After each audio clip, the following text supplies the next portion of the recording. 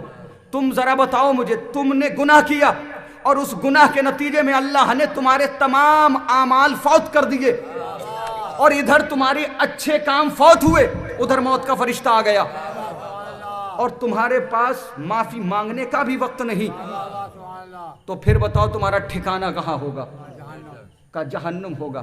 پھر فوراً جنید بغدادی نے توبہ کی، اور توبہ کر کے کہتے ہیں بہلول دانہ، تو دیوانہ نہیں ہے، تو دانا ہے۔ پاگل میں ہوں، تو نہیں، احمق میں ہوں، تو نہیں، تو نے میری آنکھیں کھول دی۔ آج کے بعد سے میں اس کی معصیت نہیں کروں گا، اور کروں گا تو یہ خیال رکھوں گا کہ وہ دیکھ بھی رہا ہے، میں اس کی زمین میں چل بھی رہا ہوں، میں اس کا کھا بھی رہا ہوں۔ یہ ہے بہلول دانہ۔ کیا کمال ہے خدا کی قسم بہلول دانہ کا۔ ہوا کیا، ایک دن بہلول دانہ دربار میں کھڑے ہوئے تھے کہ اتنے میں ہارون نے کہا، بہلول یہ بتاؤ کہ تم حج کیسے کرتے ہو؟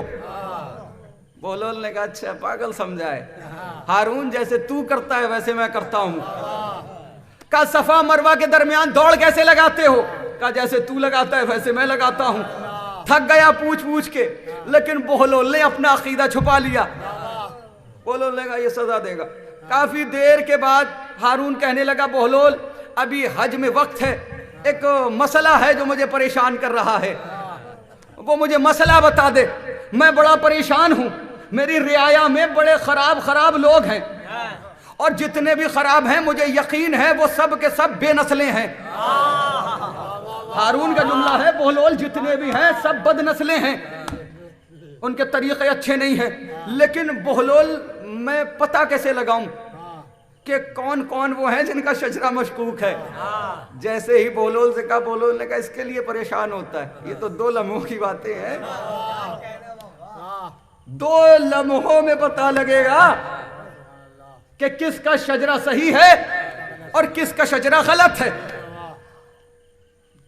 ہارون نے کہا ہم نہ جانے کب سے پتہ لگا رہے ہیں لیکن آج تک پتہ نہیں چلا، تو کیسے پتہ لگا لے گا؟ تو کہا مجھے جانے دے، مجھے اپنی سواری دے دے، چند لمحے مجھے بازار میں جانے دے۔ لیجئے بہلول بازار میں گئے، اور بہلول نے ایک فقرہ کہا کہ جو علی سے دشمنی رکھتا ہے، جس کے دل میں علی سے نفرت ہے، اسے بادشاہ ہارون نے بلایا ہے۔ ہارون دشمن علی تھا،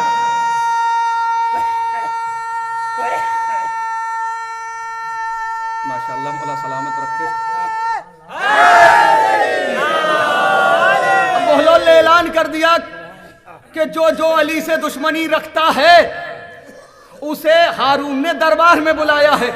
جیسے یہ فکر کا ہارون دشمن علی تھا، جتنے بھی بازار میں لوگ تھے سب سمجھ گئے کہ علی کی دشمنی میں اس نے ہمیں بلایا ہے تو انعام ملے گا، اکرام ملے گا، کچھ نہ کچھ تو آج وہ عطا کرے گا، یا سونا دے گا یا چاندی دے گا، ہیرے جواہرات دے گا، درہم و دینار دے گا۔ یہ سوچ کے پورا بازار خالی ہو گیا، دربار میں جمع ہو گیا۔ جیسی دربار میں جمع ہوا، ہارون نے بہلول سے کہا کیسے پتہ چلا، کیسے پتہ چلے گا کہ ان میں کون کون وہ ہیں جن کا شجرہ مشکوک ہے؟ بہلول نے کہا کون کون نہیں، جتنے بھی ہیں،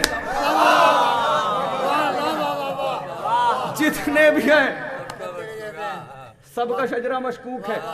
تو اس نے کہا بہلول دلیل کیسے ان کا سب کا شجرہ مشکوک ہے؟ کہا اس لیے کہ میں نے بازار میں جا کے کہا تھا جو علی سے عداوت رکھتا ہے اسے دربار میں ہارون نے بلایا ہے، تو یہ سب کے سب آئے اور سب کے دلوں میں علی سے دشمنی ہے، اور نبی نے کہا ہے کہ یا علی تجھ سے محبت نہیں کرے گا مگر حلال زادہ، اور دشمنی نہیں رکھے گا مگر وہ جس کا شجرہ مشکوک ہوگا۔ تو یہ جتنے بھی آئے ہیں سب کے شجرے مشکوک ہیں۔ اور کیا کمال ہے، ایک اہل سنت کے عالم ہے جن کا نام ہے سائم چشتی۔ اب یہ آخری بات، سائم چشتی نام ہے، کیا کمال تھا ان کا۔ انہوں نے جناب عقیل کی سیرت پہ عمل کیا، اور جناب عقیل کی طرح شجروں پہ تحقیق کرنا شروع کی۔ جیسے جناب عقیل کو یہ مہارت حاصل تھی، چہرہ دیکھ کے بتا دیا کرتے تھے یہ کس کا بیٹا ہے۔ تھوڑا سے توجہ دے دیں. جناب عقیل چہرہ دیکھ کے بتاتے تھے یہ کس کا بیٹا ہے, اس لیے لوگ جناب عقیل سے چہرہ چھپا کے گزرتے تھے. تو جناب عقیل جانتے تھے کس کا بیٹا ہے, اس لیے لوگ چہرہ چھپا چھپا کے جناب عقیل سے. تو سائم چشتی نے جناب عقیل کی سیرت پر عمل کیا. انہوں نے شجروں کی تحقیق کرنا شروع کی. شجروں کی تحقیق کرتے رہے کرتے کرتے اس نتیجے پہ پہنچے کہ وہ شیعہ ہو گئے. آپ توجہ فرمائیں, سائم چشتی شیعہ ہو گئے, اور جیسے ہی شیعہ ہوئے تو انہوں نے سب سے پہلی کتاب لکھی, اور اس کتاب کا نام لکھا ایمان ابو طالب.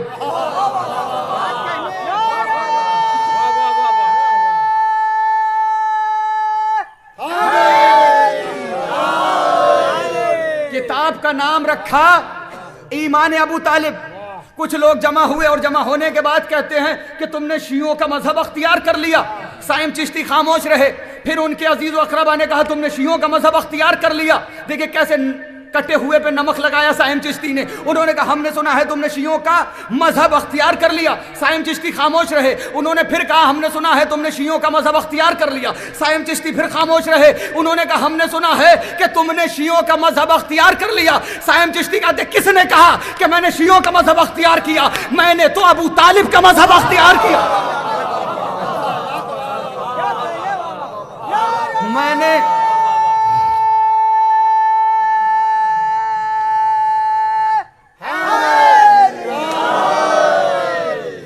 میں نے شیعوں کا مذہب اختیار نہیں کیا. کہا کیوں کیا؟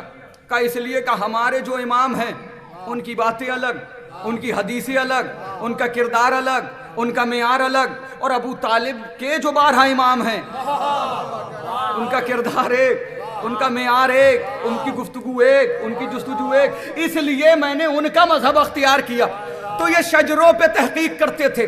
شجروں پہ تحقیق کرتے کرتے وہ اس نتیجے پر پہنچے کہ ادھر جب لشکر یزید کربلا میں پہنچا تو انہوں نے جتنے بھی لشکر یزید میں آئے تھے کم سے کم تعداد 30,000 لکھی گئی, زیادہ سے زیادہ تعداد 9 لاکھ لکھی گئی. انہوں نے کہا 9 لاکھ میں سے, لشکر یزید کے 9 لاکھ میں سے مجھے جس کا نام ملا میں نے سب کے شجروں کی تحقیق کی. تو جب میں نے 9 لاکھ افراد کے شجروں کی تحقیق کی, جتنوں کے نام مل سکے تو جتنوں کے شجروں کی تحقیق کی, سب کے سب حرامی تھے, کوئی حلال ہی نہیں تھا. کوئی بھی ایک ایسا نہیں تھا. سائم چشتی کہتے کوئی ایک بھی ایسا نہیں تھا کہ جو حلال زادہ ہوتا. انہوں نے کیا خوبصورت اس کے بعد جملہ لکھا کہ جتنے بھی تھے لشکر یزید میں اور جتنے نام مجھے مل سکے میں نے سب کے شجروں کی تحقیق کی, ان میں کوئی بھی حلال زادہ نہیں تھا, کوئی بھی حلال زادہ نہیں تھا. انہوں نے کہا ایک ملا تھا حلال زادہ, لیکن شب عاشور وہ حسین کی طرف آ گیا.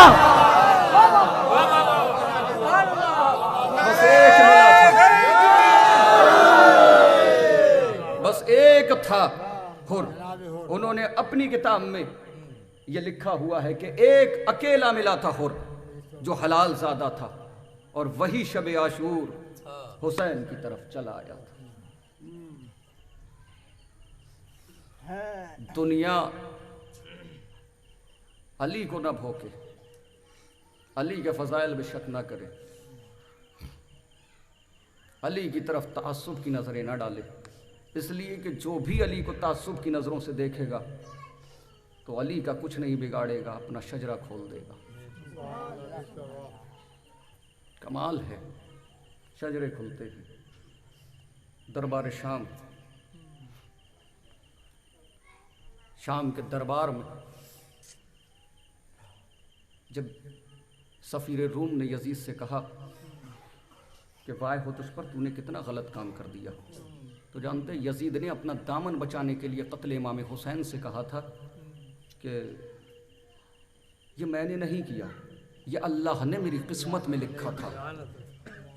اس نے بچنے کی خاطر کہا تھا کہ یہ میں نے نہیں کیا, یہ اللہ نے کیا, اس نے میری قسمت میں لکھا تھا, اور جو کرواتا ہے اللہ کرواتا ہے.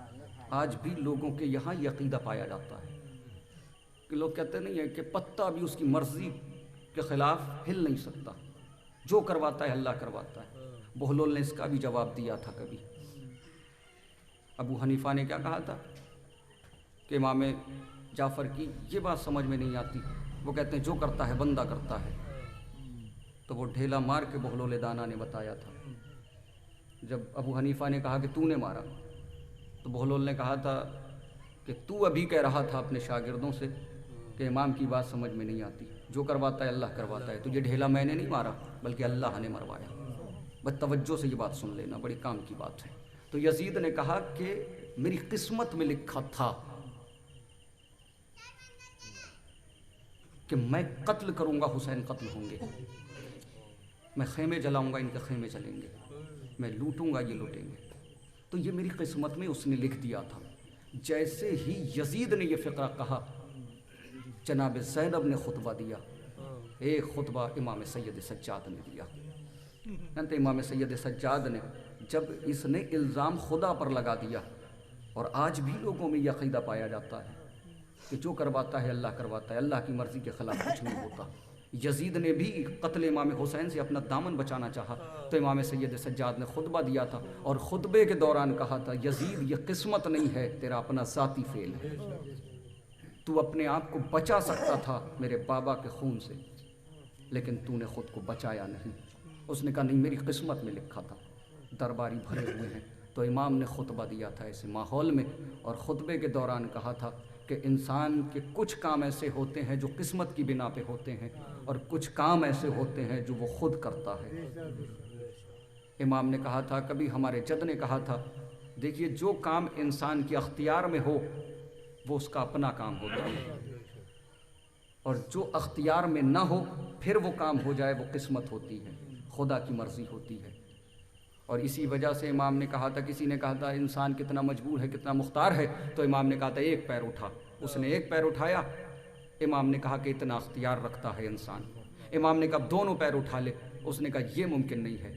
کہا اگر تو دونوں پیر ہوا میں روک لے گا تو سمجھ لے اس کی مرضی ہے، یہ قسمت ہے، یہ خدا نے کروایا۔ یہ ایک پیر اٹھانا تیرے اختیار میں تھا، تو جو کام انسان کے اختیار میں ہوتا ہے وہ اس کا ہوتا ہے۔ آپ اٹھیں کسی کو قتل کر دیں، یہ آپ کے اختیار میں ہے، آپ چاہیں تو اپنے آپ کو روک سکتے ہیں۔ یزید نے بچنے کی کوشش کی تھی۔ اس کے بعد امام سید سجاد نے دوسرا جملہ کہا، یاد رکھنا ایک وہ کام کسی انسان نے کیا اور کرنے کے بعد تعریف اس کی ہوئی، یا کام کرنے والے کی برائی ہوئی، تو یہ کام اس کا اپنا ہے، کہ کام اس نے کیا، تعریف اس کی ہوئی کہ فلاں نے کام بڑا اچھا کیا، تو اس کا مطلب یہ کام اس نے کیا ہے، وہ صاحب اختیار تھا۔ یا کسی نے کوئی کام کیا اور اس کی مذمت ہوئی، برائی کی گئی کہ اس نے کتنا غلط کام کیا، تو یہ کام اس کا اپنا ہے۔ لیکن کوئی انسان کوئی ایسا کام کرے کہ نہ اس کی تعریف ہو نہ اس کی مذمت ہو، اور کہے کہ یہ کیسے ہو گیا، وہ کر نہیں سکتا تھا ایسا لیکن ہو کیسے گیا، یہ قسمت ہوتی ہے۔ تو امام سید سجاد نے کہا تھا، بتا تو نے میرے بابا کو جو قتل کیا ہے، تیری مذمت ہو رہی ہے کہ نہیں ہو رہی؟ سب تیری مذمت کر رہے ہیں، اس کا مطلب یہ ہے کہ یہ تیرا اپنا ذاتی فعل ہے۔ تو امام نے مسئلہ بھی حل کیا۔ امام رویا کرتے تھے۔ کسی نے سوال کیا تھا، امام شہادت تو آپ کی میراث ہے، کیوں روتے ہیں؟ مولا یہ تو میراث ہے آپ کی۔ تو امام سید سجاد نے رو کے کہا، تو نے انصاف نہیں کیا، شہادت ہماری میراث ہے، لیکن ہماری ماں بہنوں کا بلوے عام میں ننگے سر جانا، کیا یہ بھی ہماری میراث ہے؟ تو یہ جو ایام ہے نا، یہ ناموس رسالت کے ایام ہے، خانوادہ تطہیر کے ایام ہے، جناب زینب و کلثوم کے ایام ہیں، جناب سکینہ کے دن ہیں، جناب امام سجاد کے دن ہیں۔ پرسہ دو، جانتے ہو ان دنوں میں مجلسوں میں مجھے یقین کامل ہے کہ امام حسین پرسہ لینے کے لیے آتے ہیں۔ 10 محرم تک سیدانیاں شہداء کا پرسہ لینے کے لیے آتی ہوں گی،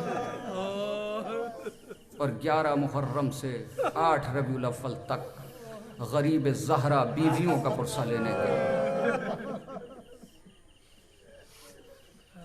قیامت ہوتی ہے، یہ جو دن ہے نا جناب زینب، جناب کلثوم، جناب سکینہ بنت الحسین اور امام سید سجاد کے دن ہے۔ قیامت ہوتی ہے ان بھائیوں پر کہ جن کے سامنے ان کی بہنوں کو کوئی مارے، قیامت ہو جاتی ہے ان بھائیوں پر جن کے سامنے کوئی ان کی بہنوں کو مارتا ہے، اور قیامت ہو جاتی ان بہنوں کے دلوں پر کہ جن کے سامنے ان کے بھائیوں کو کوئی مارتا ہے۔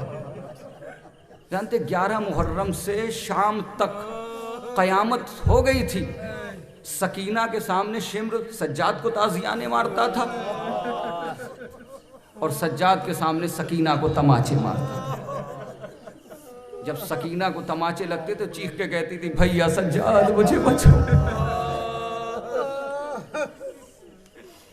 اجرکم اللہ، خدا کوئی غم نہ دے۔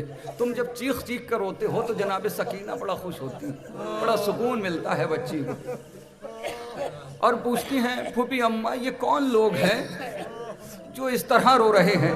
تو زینب کہتی ہیں یہ تمہارے بابا کے عزادار ہیں۔ سکینہ کہتی ہیں اتنے سارے عزادار، اے پھوپھی اماں کاش یہ کربلا میں ہوتے،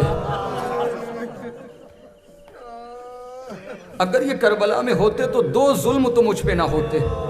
سکینہ کون سے ظلم؟ سکینہ رو کے کہتی ہے ایک تو میرے بھیا علی اصغر کے گلے پہ تیر نہ لگتا، دوسرا مجھے تماچے نہ، اگر اتنے سارے عزادار ہوتے۔ یہ جناب سکینہ ہے۔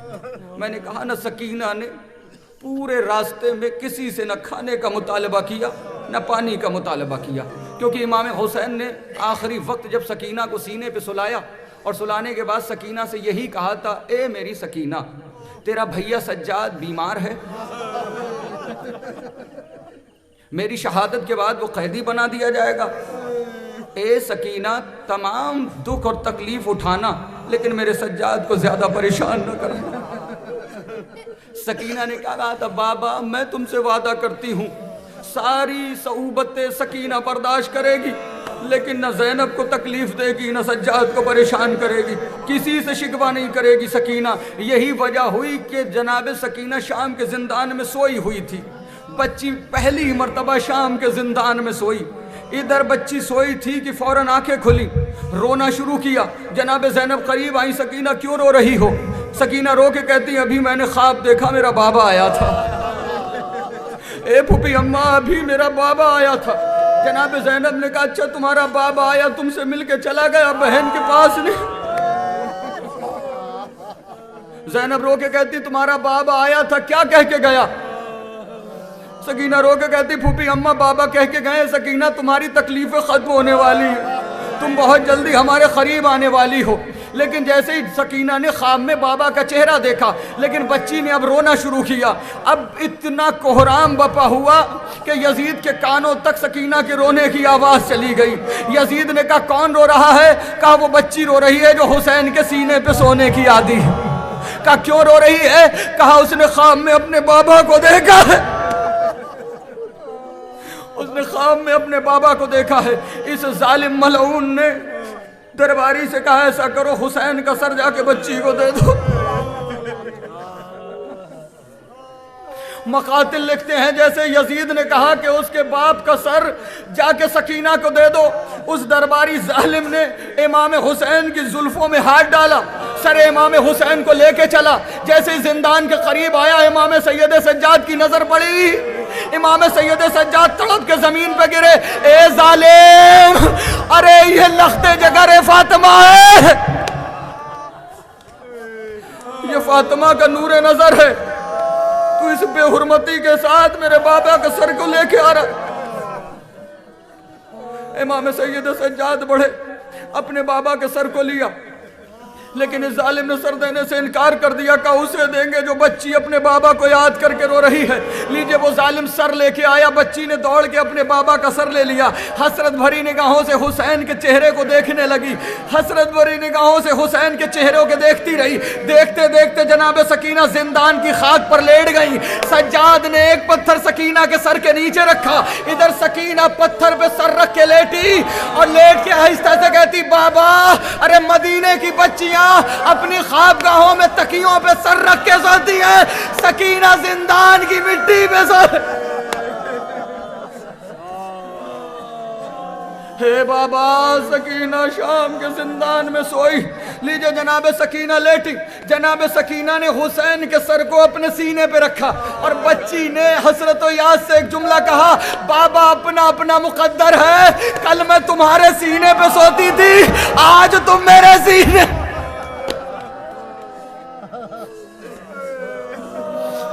اجرکم اللہ. مجلس کی زینت ماں اور بہنیں ہوتی ہیں, گریے میں کوئی کمی نہ کرنا. پوچھا دینا ہے امام حسین کا سر جناب سکینہ کے سینے پہ رکھا ہوا تھا, غریب کی آنکھیں بند تھی, امام مظلوم کے سر کی آنکھیں بند تھی. جناب سکینہ نے بیان کرنا شروع کیے. جب حسین کی ریش مبارک میں خون دیکھا تو جناب سکینہ نے کہا, بابا مجھے یہ بتاؤ کہ آپ کے ریش مبارک پر خون سے خضاب کس نے, اے بابا مجھے یہ بتاؤ کہ آپ کے ریش مبارک پر خون سے خضاب کس نے کیا. اے میرے بابا مجھے یہ بتاؤ اس کمسنی میں مجھے یتیم کس نے بنا. اے میرے مظلوم بابا ذرا آنکھیں کھولو, اے میرے غریب بابا آنکھیں کھولو, مجھے بتاؤ کہ ریش مبارک پر خون سے خضاب کس نے کیا, اس کمسنی میں مجھے یتیم کس نے بنایا. اے میرے بابا آنکھیں کھولو, اور بابا آنکھیں کھول کے ذرا دیکھو تو صحیح, جو عید کے موقع پہ تم نے گوشوارے پہنائے تھے. لیکن غریب نے آنکھیں نہ کھولی. سکینہ نے پھر بیان کیا, بابا اے میرے مظلوم بابا آنکھیں کھولو, اور آنکھیں کھول کے اپنی سکینہ کو دیکھو. ہو سکتا ہے بابا آپ اپنی سکینہ کو پہچان نہ سکیں, اس لیے کہ سکینہ کے رخسار کا رنگ بدل گیا. ارے سکینہ کربلا سے شام تک شمر کے تماچے کھاتی آئی. اے بابا آنکھیں کھولو, اپنی یتیمہ کا حال دیکھو. بابا جو آپ نے عید کے دن گوشوارے پہنائے تھے, شمر ملعون کھینچ کے لے گیا.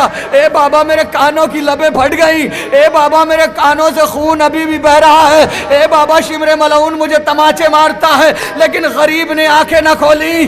ارے بی بی نے تڑپ کے بیان کیا, اے بابا آنکھیں کھول کے اپنی سکینہ کو دیکھو, اور دیکھ کے مجھے بتاؤ کہ آپ نے اپنی پوری زندگی میں کوئی 3.5 سال کی بچی دیکھی جس کے سر کے بال سفید ہو گئے ہو. اے بابا ارے آنکھیں کھول کے سکینہ کو دیکھو, میرے بال سفید ہو گئے. اے بابا ارے میری کمر خمیدہ ہو گئی. اے بابا سکینہ کو بڑا ستایا گیا. اے بابا سکینہ کو اپنے پاس بلا لو. بیان کرتے کرتے بچی کی آنکھیں بند ہوئی. سجاد کی آواز آئی, انا للہ و انا الیہ راجعون.